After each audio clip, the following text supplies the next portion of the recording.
All right, maybe we're there. I don't know.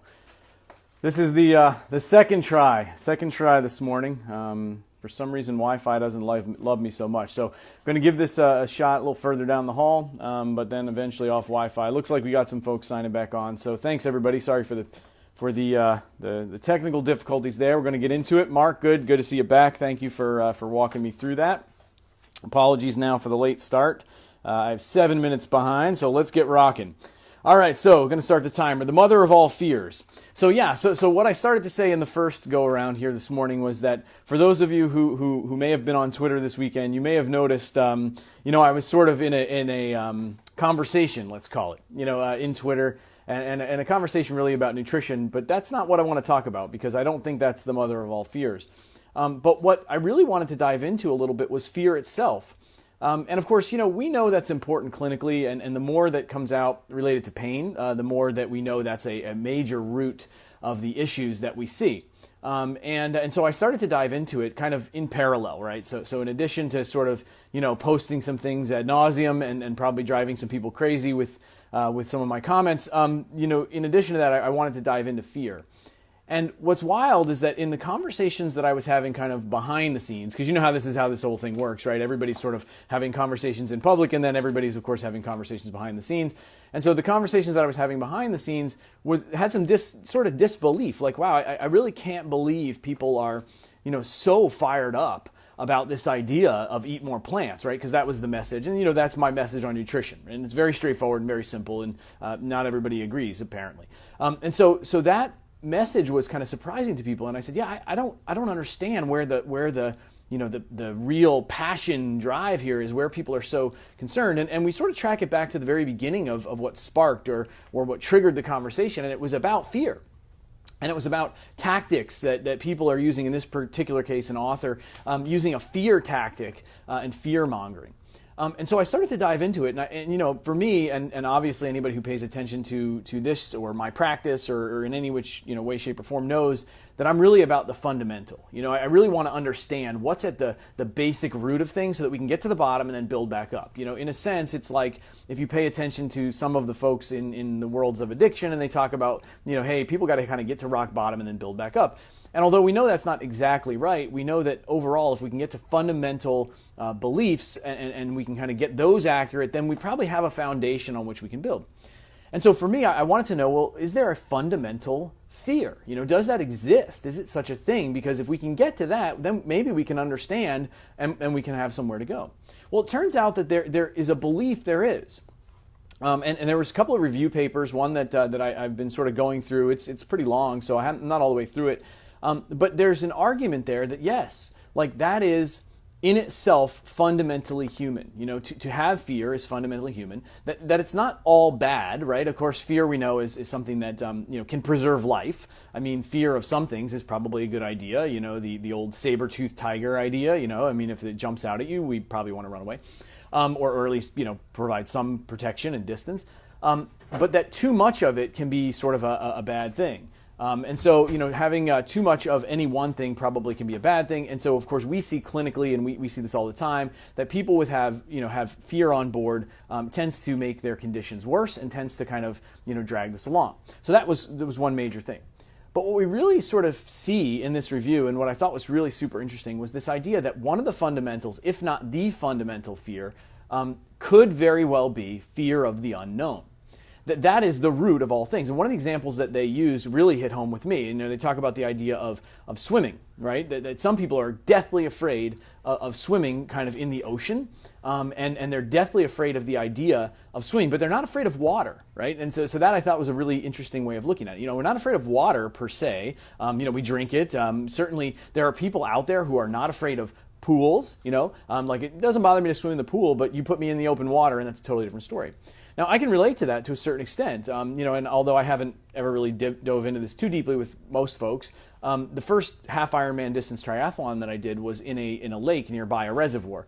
Beautiful body of water, man-made reservoir, but one of the things that it's very much notorious for in our area is that the way it's shaped, the wind comes in, kicks up the waves, and really they're a fairly high fatality rate on that open water, on that body of open water, all the time. And for a while there's conspiracy theories like, oh, that must be where all the bad guys from the city come and, dump their bodies. But like to a certain extent, it's not like super high, it's not every week, but a high number of fatalities associated with this body of water. So there's threat. It's very deep, very dark. And this is where I did my first half Ironman. And although I've told this story to some, I literally was talking myself down in the water, right? So as anybody who's done a triathlon knows, is you get in the open water and your anxiety level goes up anyway because you're sort of packed in tight with other people, and they do such a big job of making it into this big deal. They call it a washing machine, and people are going to swim over you, and they kind of scare you a little bit. And so my anxiety level was up. And then, in addition to that, you start swimming and you're going along, and then now you're exerting yourself, which only puts you into that even higher state, and you start to, have a hard time breathing and keeping up and all this other good stuff. And I laugh about it because I literally started treading water in the middle of an open body of water, and out loud saying to myself, you can do this. You've trained, you're fit enough to do it, you know that you have the ability to do it, so calm down, take a breath, and just do it. And of course, people swimming by me are wondering, like, what is with this guy in the open water, like literally ranting and raving out loud, talking to himself. But it was what I needed to do to calm myself down and go forward. And I was able to complete the race, and all went well. And it was grueling. It was a first very, very long distance. But the bottom line is that there was a real anxiety there. And so they use this example in the review, and the review is basically like, yeah, listen, we know we're not afraid of water per se, even might not be afraid of swimming per se, but what is it about the open ocean that scares people? What is it about the open water that scares people? And of course, they posit the idea that, well, it's the depth of the water, it's the darkness of the water, it's the fact that we don't know what's under the surface, that there could be anything swimming by you, that something could brush against your leg, and that could freak you out. And so bottom line is they go into a fairly detailed review, and apparently in 2016, someone kind of made this, a psychologist sort of said, yeah, this is it. Right? The fundamental fear is the fear of the unknown. And if we're missing some bit of information, and we're missing some, like the ability to put some pieces together, we can put ourselves into a state that unfortunately is of course, disease producing. Right? That can be so stressful on the system that can produce so much allostasis and chronic allostatic load that eventually, we begin to break down, that we can't recover. So in my mind, that in many ways is part of the endure element, right? The idea is that if you manage that well and we can understand it, then we can do a better job at it. And then in addition to that, of course, it's the idea that, that stress over time is disease producing. And so we as providers, practitioners should be trying to find ways to kind of balance that out. What I find to be really, really interesting is that we know all sorts of other things play into that, right? That kind of like add to that. Our physical abilities add to that. What we eat can add or detract from that. How much sleep we get can add or detract from that. We also know, and especially like where I work a lot in the workplace, we know that anxiety disorders in general have caught wildfire in the grand scheme of things in the U.S. And are really, really powerful at reducing, creating disability and reducing productivity, right? So presenteeism, absenteeism, it's very, very high. So it's a major concern. In addition, if you look up in like the 2018 World Happiness Report, which, as an aside, in 2018, Finland, the country that I often talk about with Pekka Puska and sort of like going where the people are, they're ranked number 1 in 2018. But that's an aside, right? The U.S. was ranked somewhere down in like the 12 or 15 range, somewhere in there. And they do a really big push at the end, talking all about some of the health concerns and the health crises that are exhibited in the U.S. And that what's happening is this whole bundle of despair and hopelessness, and that there might be a link here, right? And that's kind of the takeaway for me, is that there very well might be a link here, that we're sort of so afraid of not knowing. We're so afraid of volatility. Now, there are people out there, right? So Nicholas Nassim Taleb, if you ever read his books, and I love his books. Black Swan was the first one, big one, and the second one was called Antifragile. And Antifragile kind of gets to the same thing, right? He says there are certain things in life that don't do well with volatility. They need stability, right? So we call those fragile, right? Like don't mess with it too much, it'll break. On the flip side, he says we don't really have a word in the English language for something that actually thrives, something that gets better with that volatility. He calls it antifragile.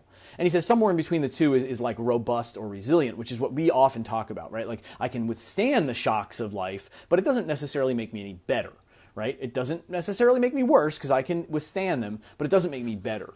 And that as professionals, overall, like in a world, we might want to try to find if there are things that actually get better. And the simplest example of that, of course, that he often states is, the thickness and resilience of your bones, right? Like it gets better from stress to a point, right? That it's a non-linear U-shaped phenomenon. And so it's possible then, right? It's possible with this kind of line of logic that the fear of the unknown very well may be the mother of all fears. And so then the question becomes, well, what do we do about it? Right? Like you can't know the unknown. Like no matter how hard you try, and we can keep working toward answers, but in our lifetime, there will still be unknowns. It's probably reasonable to assume that there will always be unknowns, that we will not have the entire universe worked out in our lifetime. So if that's the case, if we can recognize that, then maybe the next best thing for people's health is understanding that, empathizing with it, and kind of getting past it. And saying, hey, listen, like there are things we just simply cannot change. It will never be perfect, but we can still live and we can still thrive and maybe we can still flourish. And so the idea here is that I think is really at the root. And so people ask me like, hey man, like you're really digging in, like where are you going with like you're really, really pushing hard. But I think that's the reason why. Because I think as practitioners and as professionals, like we have to fight that. Like we have to be willing to fight that, right? So there was kind of an offhanded comment about, that there's some concept of, Scientology was an offhand comment that was made this weekend, right? That I'm, out there pushing things that are, that are not published and that are, not strong enough. And I found it like incredibly ironic that comment was made, especially this morning as I pulled in. Right, so I pulled in this morning, and one of the exercise classes that we have here that actually started about when I started this, features a lot of seniors. And as I pulled in before that class, about 30 minutes before that class, I saw the octogenarian plus group going out and walking, like as a pre-warm up for their exercise class. Now put that in perspective. Right? Put that in perspective. This is a group who has now defied the odds in the United States. Because in the United States, your average life expectancy is somewhere around 76 to 78, somewhere in there, and getting worse, right? Like we've seen that over the last years, getting worse. So this group has defied those odds and is heading out to take care of themselves. Now, like to me, we should be fighting for that. At the end of the day, like, yeah, you better believe it. You can call that whatever you want to call that. Yeah, they're clearly brainwashed into thinking that physical activity can extend and their life and might even actually improve it. And that, taking in whole foods might actually improve the quality of their life. Like, yeah, you better believe it. I'll stand by that every single time. Absolutely. Okay? The beauty of it is there's nothing to hide there.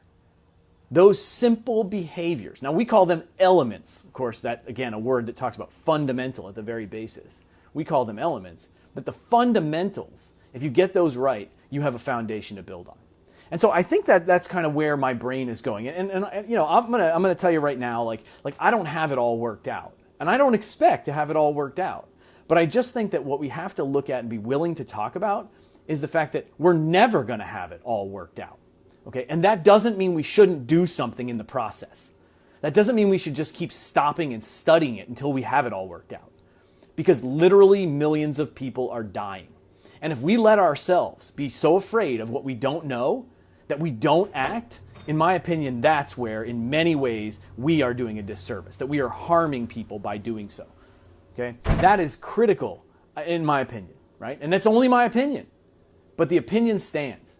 And the truth of the matter is that when we get so crippled by not knowing, when we're so afraid of not knowing every little detail and every little thing, that we don't act, that we're not willing to step up and say, yeah, I can stand on this. Now, if we want to go back to the very beginning, what can I stand on? I'm pretty comfortable standing on eat more plants. And we can talk about that at nauseum, or if you really want to, just read some of that stuff on Twitter. You'll find it very intriguing. I posted a few, like 30 articles yesterday that talk about that exact same thing. Okay? The bottom line is still the bottom line. We can fear it, we can fight it, We can have all sorts of battles about it. But if we get stuff, apologies, had a call there. Bottom line here is I only have 48 seconds left anyway, so I probably should wrap it up. Listen, it's only Monday. Thanks for hanging with me this morning. I'm going to dive into this idea of the fear of the unknown. I think it's a big one. And I think in many ways it's driving a lot of problems that we have. A lot of problems that we have. And what I would guess I would just caution us is we can't be one of those victims.